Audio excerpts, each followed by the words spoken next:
Welcome to the Psych Central Show, where each episode presents an in-depth look at issues from the field of psychology and mental health, with host Gabe Howard and co-host Vincent M. Wales. Hello, everyone, and welcome to this week's episode of the Psych Central Show podcast. My name is Gabe Howard, and with me, as always, is Vincent M. Wales. Before we meet this week's guest, I want to tell you about a bipolar, a schizophrenic, and a podcast that I host with the spectacular Michelle Hammer. Unlike the show you're listening to now, we don't feature guest experts and, well, we swear. It's a vulnerable look into the lives of two people living with mental illness. Listen to a bipolar, a schizophrenic, and a podcast at psychcentral.com/BSP or on your favorite podcast player. Thank you for that. You're welcome.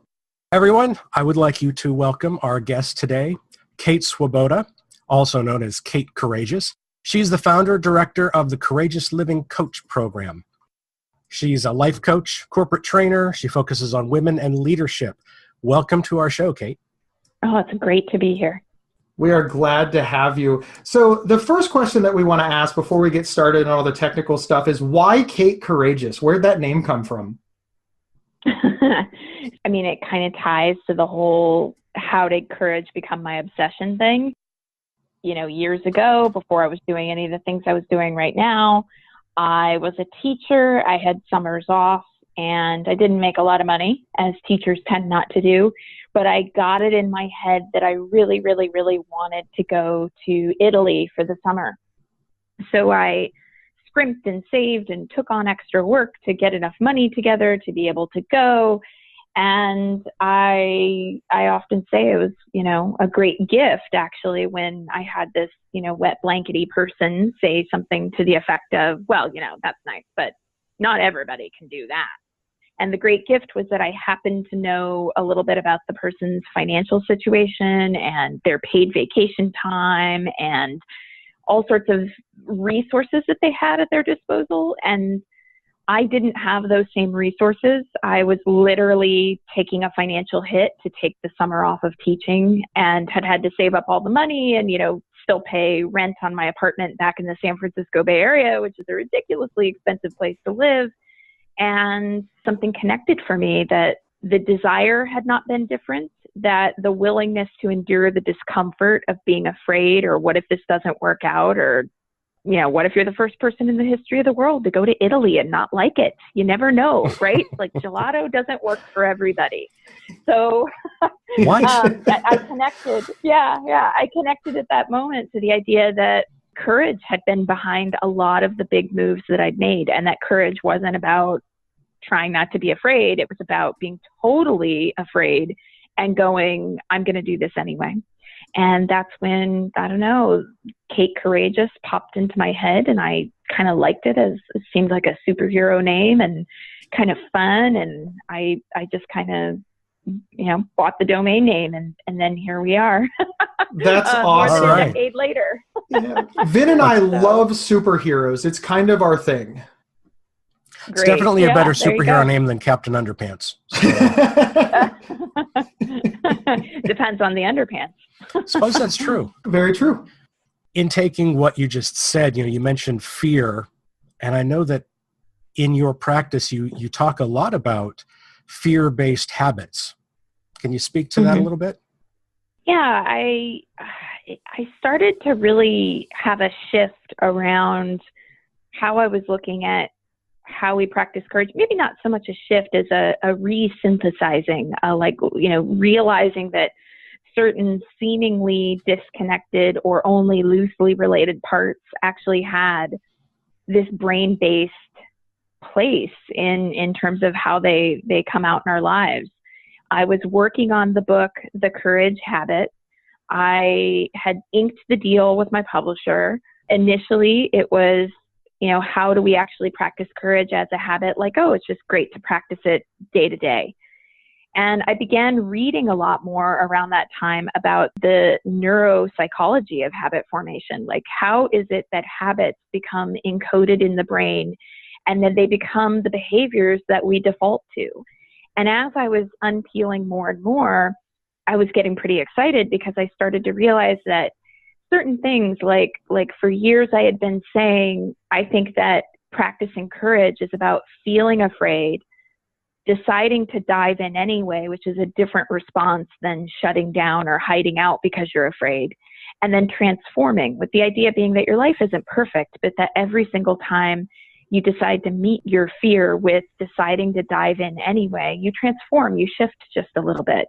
And then I started to see that there was this link between that and habit formation, and how habit formation works in the brain. So habit formation works on a cue, routine, reward loop. You feel the cue of fear. You go into a particular routine to get to a certain reward, and to the brain, that's always whatever reduces stress. So as I began to see these things link up, it was like, oh, the courage habit, sure, it works on the level of let's do this every day, but it also actually works on this like really cool, I'm going to geek out on like what the brain has to do with why we do what we do in our lives. And I loved it. I want to make sure that I understand correctly. So my question is, are you sort of saying that when you're afraid of something, it's really just discomfort? And by retraining your brain, for lack of a better word, you're able to move through that discomfort and get to the desired goal on the other end? I'm kind of saying that. So Okay. For sure, phobias are real. Fear is of course proportionate. If I was standing in the middle of a war zone, that's a very, very different fear than if I am asking someone out to coffee sometime and maybe they might say no because they think I'm a loser. So I'm more hanging out in the zone of emotional fears that people have that have to do with esteem, rather than fears that people have about, their bodily safety, or fears that have to do with psychological phobias. But in terms of the process, I'm saying that on an emotional level, someone, and the research that I, found and that was included in the book bore this out, someone can feel insecure or feel a lack of confidence about going after something that they want, and that there are these habits that we actually get into. I identify 4 predominant ones that are fear routines. And if we can recognize when we're going into them and make a conscious choice to practice a different behavior, the exciting proposition is that that different behavior, that more courageous behavior, could become the new courage habit. It's interesting that you mentioned that, because in recent years I've looked over my history of screwing my life up, and I've realized that a lot of the things that I have done, or more accurately have not done, were because of fear. And it was kind of a revelation to discover that, because I never really regarded myself as being that fearful of things, but it really was true. I would imagine that a lot of people are the same way, that they say, well, I'm not really afraid of stuff. And then, you point out, oh yeah, you are. I mean, I try to be nice about it, but oh yeah, you are. Yeah, that's a very common response that I hear. It's either the people who go, I'm not really afraid of anything. And then the people who are very like, oh yeah, I'm afraid of a lot of things and fear shuts down my life. And I try to encourage people to actually use different names for their fear. I mean, okay, all right, you don't want to call it fear. That's probably not the name that I would use a lot of times for my own experience of fear. Probably it would be self-doubt or overwhelm. I call mine Gabe. Like you have named your fear Gabe. That's fantastic. That's fantastic. I do think there's something that you always read about when people ask older people questions and they say, what do you regret? And the common answer is they regret the things that they were afraid to do because they've realized now that they're near the end of their lives that it just wasn't that big of a deal. It's the things they thought were big risks weren't very big risks. Does that play into your thinking? Is that a part of it, or is that just a good analogy for what you're working on to help people move past the fear and have the courage to go after their goals? I think that's a really great example of what it can look like when someone's fear routines are running on autopilot in their life and they don't realize it until way, way later because they haven't been conscious about it. And the 4 fear routines I talk about in the book are really common. We all do all of them, but usually one is more of a hook than the others. And they are perfectionism, people-pleasing or martyrdom, pessimism, and self-sabotage. So my guess would be that that person who looks back on their life later and their only regret are the chances they didn't take would be that they're going on that same cue, routine, reward loop that all of us are on until we're paying attention. So we feel the fear and maybe they went into self-sabotage. And the reward that they get in the short term, of course, is that if you're afraid of going after some kind of big risk or going after a dream or changing your marriage or deciding to make that first phone call to a therapist to say, I need help, or whatever it is that you're afraid of or that you have self-doubt around, whatever word you want to use, they're feeling that too. But then they go into the fear pattern of, say, pessimism. They get the reward of the intimidation factor goes down. It is way more comfortable to disappear into a haze of Netflix than it is to pitch yourself out for something or be emotionally available. But the premise that I operate under and that I've seen happen in my own life and am trying to share is this idea that, like, in the same way that someone might go, gosh, but the pattern of self-sabotage or pessimism, it just comes over me. It feels like it's something I don't even have control over. And again, that's on a scale too. Humans are complicated. But the idea is to look at where's your entry point where you do have control, and then how can you practice any of the 4 specific behaviors that in the Courage Habit book I found research indicates. You do these and you start to emerge over time more emotionally resilient. And because you can form them as habits, they become easier and easier to turn to as a default. I'd like to focus in on one of those 4 traits, which is specifically pessimism.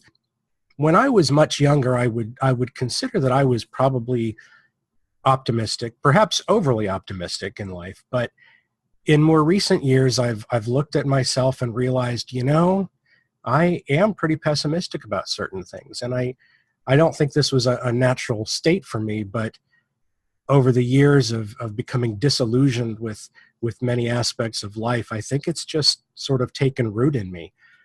And that worries me because I don't want to be that person. Yeah. So then, my question would be, I don't know anything about your background, but I'd be very curious about what sorts of things were like the fork in the road, right? I just give like an example that I'll commonly hear if someone's dating. It's like you can have any number of bad dates, but if there's one that's just like really bad, that's when somebody's going to be like, okay, I'm officially very pessimistic about the state of dating right now, right? And that's not true for everybody. I pepper a lot of like disclaimers about maybe this isn't true for everybody, and I'll just leave my last one in the show, and everybody can assume that for the rest of our conversation. But it's this thing of going, okay, is there an event that really precipitated that change? And then also, where's that become a habit? Where's it become a habit? Because it's like, okay, like I see the same stuff on the news that I'm guessing you see. And it, particularly around social change, I think pessimism is one of the biggest issues that keeps social change from happening. So that's one of the things where I'm like, okay, you gotta look at that and go, all of us need to look at that and then go, where is it that pessimism is derailing what I want for my life or for the people I love or for the community or the world that I live in? And how do I interrupt that so that I don't create a stronger habit of pessimism? How do I interrupt that and do or practice behaviors that actually bolster my resilience? So how does one interrupt that? I mean, if you get into the habit of something, how do you make that change? All right. So if we're talking about how does someone do this, one of the big things that I think is important is actually first recognizing and getting clear on which of the fear patterns is the one that's most likely to hook you. Because I tend to be of the mind that we got to look at the stuff we really don't want to look at rather than jump to a bunch of techniques. Because if we're not looking at the stuff that got us here in the first place, or if we aren't able to recognize what it is that we do that gets in the way, we're not going to be able to shift anything. And I'll just say, like, outing myself, I mean, my predominant fear pattern is definitely perfectionism. If I'm not aware that is something that can go into overdrive and hobble me, then I'm totally going to, sabotage inadvertently my ability to practice any new habit, right? I'm going to go into overwork, or I'm going to create standards that are way too high that I could never meet, stuff like that. So with the courage habit, I'm talking about synthesizing what the research shows are really the top 4 behaviors you want to start to practice. And you can practice one of them, but all of them together are really important. And the courage habit is accessing the body. That's because fear lives in the body. It's not logical, it's primal. So we need to deal with it in the body. Listen without attachment. So instead of trying to avoid the internalized critic or the voice that says you're not enough, what's the point? We actually need to listen, but we do need to make sure we're not letting that voice call the shots. We need to, 3, reframe limiting stories. So this is like a common, I'm not talking about law of attraction-y positive affirmation stuff. I'm talking about cognitive diffusion and cognitive reframing, which draws from multiple psychotherapeutic disciplines, dialectical behavior therapy, acceptance and commitment therapy, narrative therapy. And then we need to last 4, reach out and create community. Because the simple fact is that you won't read my book or do anybody's therapy or anybody's work anywhere in the world and then emerge perfect. These fear patterns do come up again. We've practiced them for a long time. And we're not meant to do it alone. And so when you have a community where you can go, I notice this and this and this is coming up in my life, and there are people who also share similar values. I've got friends who can really help me to parse out the difference between like the kind of hustle that is just reflective of my ambition and the kind of hustle that is all about not enoughness and endless perfectionism and approval seeking. This episode is sponsored by BetterHelp.com. Secure, convenient, and affordable online counseling. All counselors are licensed, accredited professionals. Anything you share is confidential. Schedule secure video or phone sessions, plus chat and text with your therapist whenever you feel it's needed. A month of online therapy often costs less than a single traditional face-to-face session. Go to BetterHelp.com/PsychCentral and experience 7 days of free therapy to see if online counseling is right for you. BetterHelp.com/PsychCentral. I'm not sure if we read this on your website or if I just made a note of it, but it seems like you're focused on pragmatic solutions and not just generalities. Now, is that something that I read from you, or is that just something that I've picked up on in my research into you? I dig pragmatism. So you could have read it or you could have picked it up. Yeah, I'm into what's the tool that you can actually use to make your life better? Like as a mother, if I'm having the worst parenting day ever, reciting affirmations might kind of help, but accessing the body and giving myself a moment to like breathe or scream into a towel, more effective. Or when that voice comes up that tells me you're not a very good mom, you're doing it all wrong, listening, but then going, I know what this voice is. I'm going to listen without attachment. I'm not going to then believe that this voice is true. Reaching out and creating community, calling a friend, these are all things that like, if I'm having the worst parenting day in the world, these are tools. If I'm pitching out my book proposal, these are tools. If I'm trying to improve my marriage, these are tools that I can use, because when the fear comes up and it feels so awful, or the voice inside says, you're wrong, you're not doing it right, I need some way to actually work with that experience in real time. That is really, really cool. In addition to everything that we've been talking about, I know that one of the things that you do is you're a corporate event trainer. So you're a corporate trainer for events. So now here's a whole bunch of employees. They're sitting in a room. You walk out and you're explaining to them what you're doing and how it will help them in your careers. How does that work? And how is that different from the book? Well, the number one way that I've found that people actually want to talk to me in a corporate capacity is about improving relationships among employees. So a lot of what we're really trying to do is like, how do we get people to get along better so that everybody is feeling a little bit cleaner in their communication. There aren't resentments that start to pile up. And that particularly who I end up often talking to are project managers or middle managers, who are people who have demands from the people they report to, but the people they report to who are above them don't necessarily understand what the people that the project manager or the person in the middle is trying to delegate to are going through. The people at the top just want results, and then the people who are being delegated to have a whole host of different things they're bringing into the workplace. So that's been predominantly what people have sought, because the understanding that I try to get across when I'm in any kind of a corporate arena is that regardless of the problem that comes up, whether it's low profitability or a supply chain issue or if people are not actually getting along, and if they don't feel good about coming to work, they're not very interested in finding the solutions to those problems. So how the work that I do in a corporate capacity differs is that we're really talking about organizational change and focusing on relationships for that organizational change. And the Courage Habit as a book is really emphasizing your personal life, like what is it that you want to change in your life. But with that said, I'd say where they end up having something in common is that, for the organization to change, they've got to look at what's not working and what's become habitual within the organization. And I think that's true for people as well. What's not working in your life, what's become a habit, because that habitual way of being is what's probably making it harder to change, and an interruption is needed. I like that. I like that very much. And I think a lot of corporations can certainly benefit from understanding that at the end of the day, they're dealing with people. And if people aren't in the mood to do a better job or get along, it is unlikely that any rule they put in place is going to do it. So I like what you're saying there. Very cool. Very cool. Can you please come with me next time anybody is wanting to know what I do and why I would emphasize relationships rather than like the 10, employee time hacks to improve productivity and efficiency? Are you telling me? Thank you.